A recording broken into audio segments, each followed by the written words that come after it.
पाँव जो पीछे हटाता, कोख को मेरी लजाता, इस तरह हो न कच्चे, रो पड़ेंगे और बच्चे। बच्चों, यहाँ तक व्याख्या इसके पहले की वीडियो में हो चुकी है। अब इसके बाद मैं व्याख्या करने जा रहा हूँ। पिताजी ने कहा होगा, हाय कितना सहा होगा, कहाँ मैं रोता कहाँ हूँ, धीर मैं खोता कहाँ हूँ। माँ के इन उत्साह और धीरज भरे वचनों को सुनकर पिताजी ने क्या उत्तर दिया होगा, पिताजी की क्या प्रतिक्रिया होगी, इसी बात का जिक्र कवि करता है। वो कहता है, पिताजी ने कहा होगा, हाय कितना सहा होगा।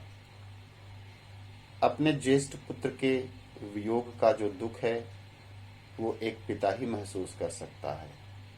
यहाँ पर कवि कह रहा है कि उस असीम पीड़ा को सहते हुए पिताजी ने कहा होगा, कहाँ मैं रोता कहाँ हूँ, धीर में खोता कहाँ हूँ। अरे पगली, मैं कहाँ रो रहा हूँ, मैं कहाँ धैर्य खो रहा हूँ। मैं इस बात को बहुत अच्छी तरह से जानता हूँ कि मेरा बेटा मेरा नाम रोशन करने के लिए ही जेल गया है। स्वतंत्रता आंदोलन में भाग लेना यह मेरे ही सपनों का प्रतिफल है, यह मेरी ही इच्छा है। इसलिए मैं धैर्य नहीं खो रहा हूँ। एक क्षणिक भावनात्मक उबाल के फलस्वरूप मेरी आंखों में आंसू जरूर आ गए, लेकिन मुझे इस बात का गर्व है कि मेरा बेटा अपने देश की स्वतंत्रता के लिए, अपने समाज के लिए, अपने देशवासियों के लिए कष्ट सह रहा है। इसलिए मैं रो नहीं रहा हूँ और न ही मैं धैर्य खो रहा हूँ। इस तरह की बातें उसके पिताजी ने माँ से कही होगी। अब आगे कवि कहता है, हे सजीले हरे सावन, हे कि मेरे पुण्य पावन, तुम बरस लो वे न बरसे, पांचवे को वे न तरसे। हे सजीले हरे सावन, यहाँ मानवीकरण अलंकार है बच्चों। जो सावन का महीना है, मूसलाधार बारिश हो रही है, जेल में भी हो रही है, जो कवि का जो घर है वहां पर भी हो रही है। तो इस सावन को अपना वो संदेशवाहक बनाता है, इस मूसलाधार बारिश को वो अपना संदेशवाहक बनाता है। इसके माध्यम से वो संदेश प्रेषित करना चाहता है, वो संदेश भेजना चाहता है सावन के माध्यम से। सावन यहाँ एक दूत है, एक दूत के रूप में कवि उसको चित्रित कर रहा है, इसलिए यहाँ पर मानवीकरण अलंकार है सावन में। सजीले हरे सावन, सजीले कहा है, सजीले शब्द का इस्तेमाल किया है क्योंकि इस समय प्रकृति चारों तरफ हरी भरी हो जाती है, पेड़ पौधे पल्लवित पुष्पित हो जाते हैं, चारों तरफ हरा ही हरा दिखता है, इसलिए कवि ने इसे सजीले कहा है, सजा हुआ। कहीं शुष्कता, कहीं रुखाई, कहीं बेरुखी नजर नहीं आती, चारों तरफ प्रकृति की अपूर्व छटा नजर आती है, इसलिए कवि इसको सजीला सावन कह रहा है। तुम बरस लो वे न बरसे, वो कहता है, हे सावन, तुम चाहे जितना मूसलाधार बारिश कर लो, वे न बरसे। किसको कह रहा है कवि?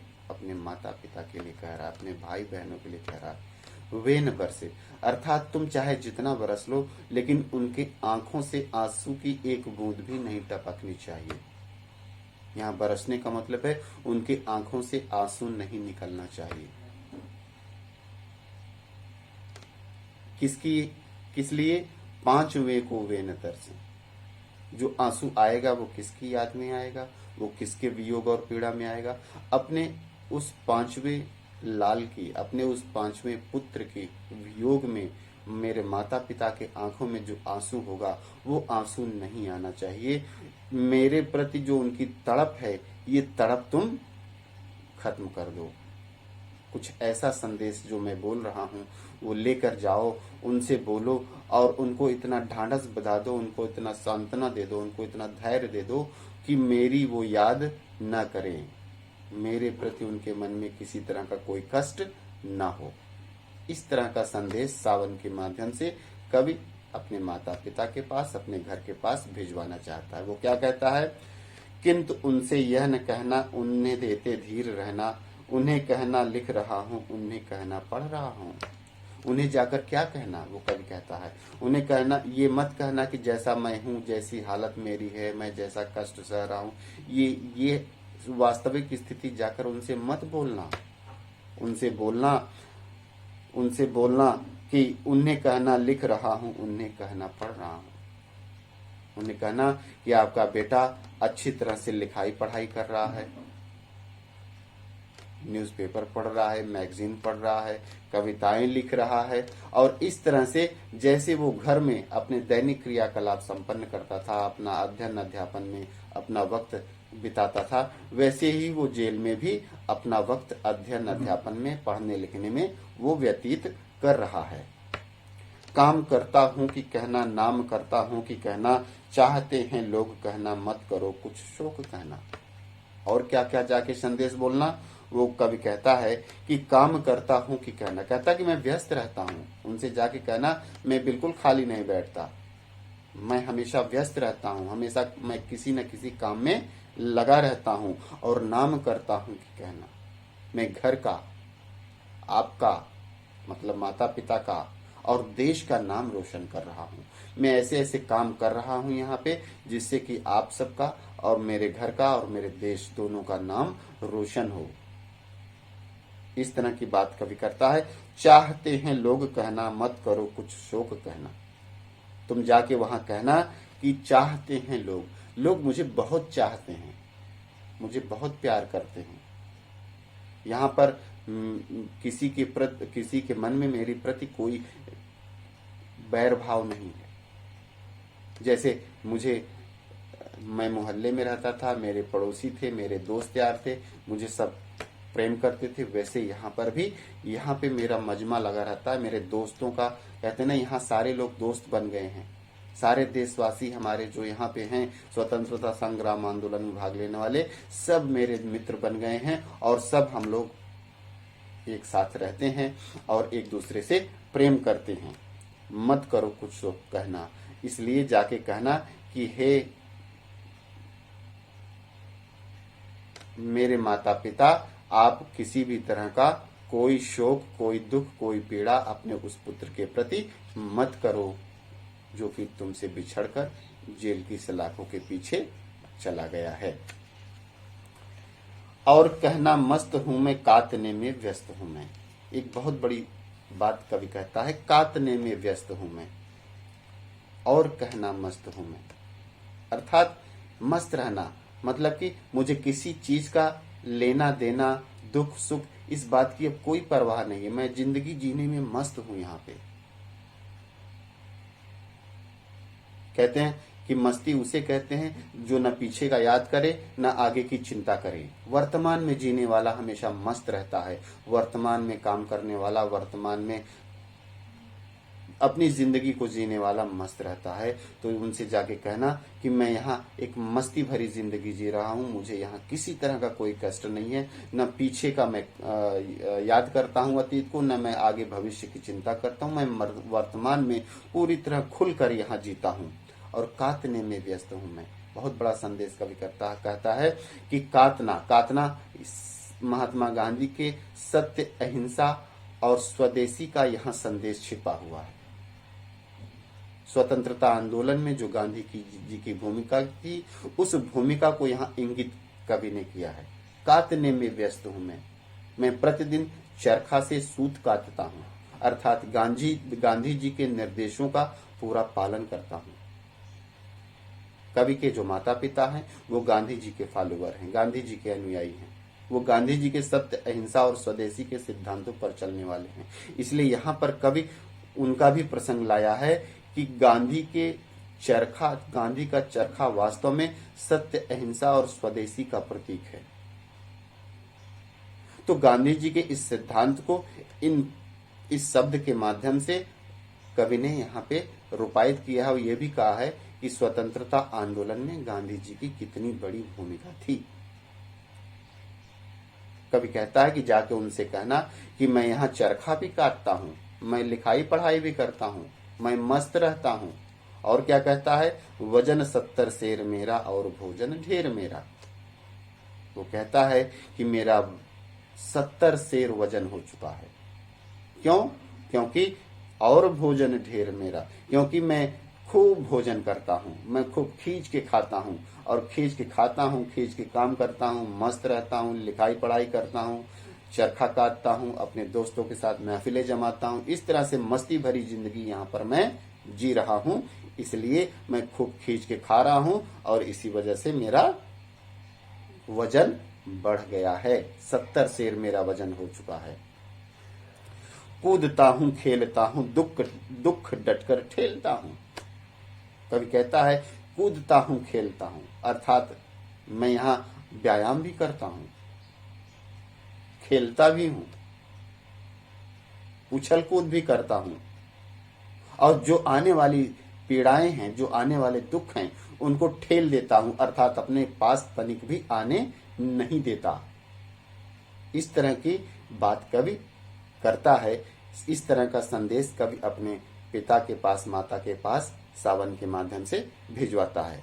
और कहना मस्त हूं मैं, यो न कहना अस्त हूं मैं। अब यहाँ पे एक दूसरी बात आ जाती है, और कहना मस्त हूं मैं, इस तरह से उनसे जाके कहना कि मैं एक मस्ती भरी जिंदगी जी रहा हूँ, मुझे यहाँ किसी तरह की कोई पीड़ा, कोई दुख, कोई कष्ट नहीं है। मैं जैसे घर में रहता था वैसे ही यहाँ जिंदगी अच्छी तरह से जी रहा हूँ।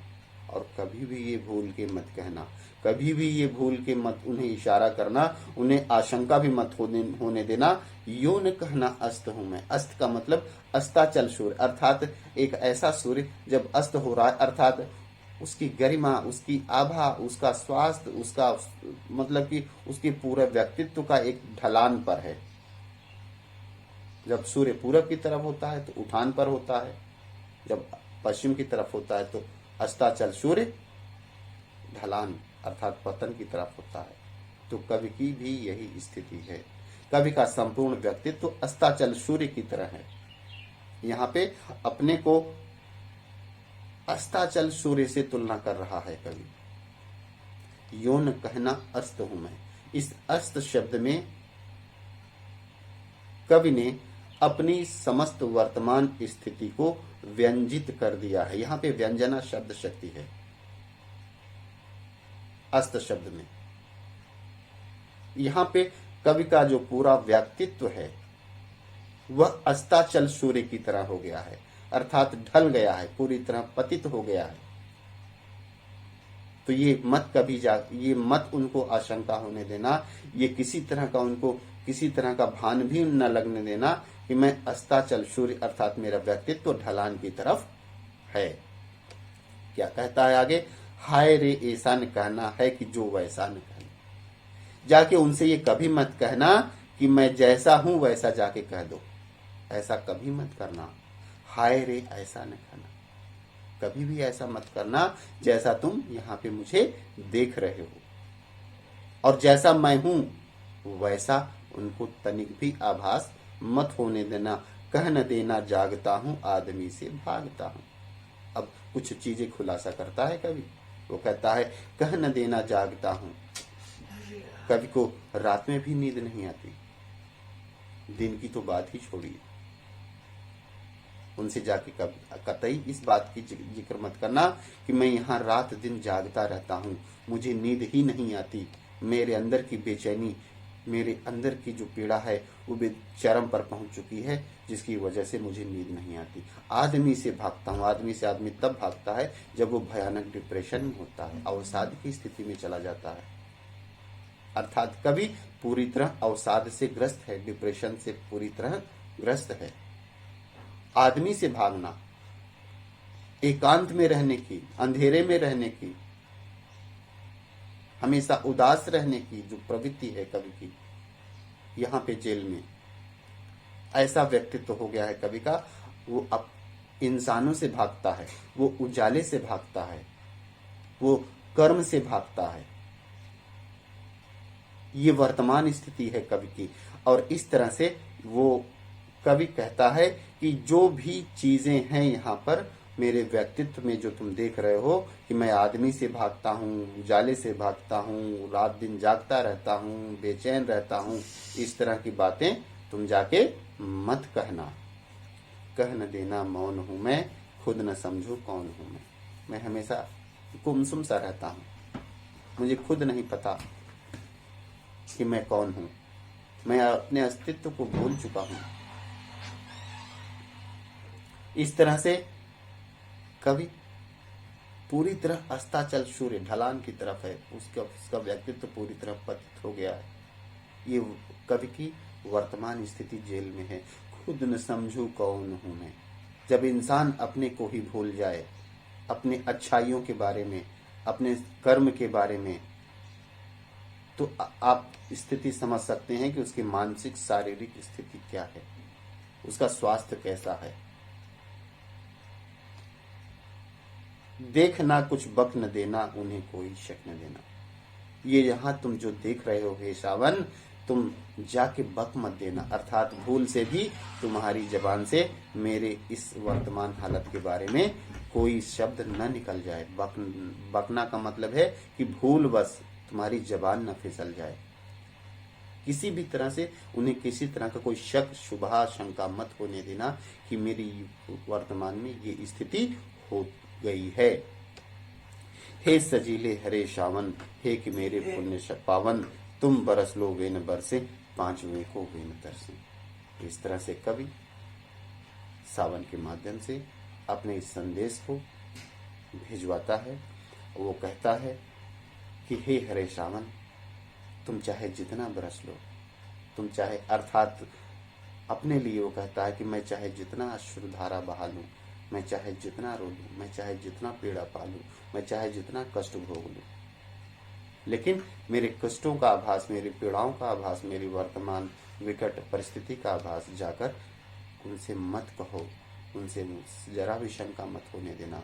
उन्हें जाकर ढांढस बधाओ, उन्हें धीरज बधाओ, उन्हें मेरे बारे में वो सारी चीजें बताओ जो कि मेरे साथ नहीं घट रही हैं, अर्थात सब अच्छी अच्छी चीजें बताओ। और ऐसा कुछ करो कि अपने इस ज्येष्ठ पांचवें पुत्र के बारे में उनके मन से हर तरह की चिंता, हर तरह का जो दुख, हर तरह का गम हट जाए, कट जाए, और मेरे बारे में वो जरा भी चिंता ना करें। पांचवें को वे न तरसें, अर्थात मेरे बारे में वो जरा भी सोचकर कष्टित न हो। इस तरह से एक पुत्र अपने पिता के लिए संदेश भिजवाता है सावन के माध्यम से, और एक पुत्र अपने इस कर्तव्य देश के प्रति, माता पिता के प्रति, भाई बहनों के प्रति, इस तरह से कवि अपने हर उस कर्तव्य को पूरा करता है जिसे एक अच्छे बेटे को, एक अच्छे भाई को, एक अच्छे देशवासी को करना चाहिए।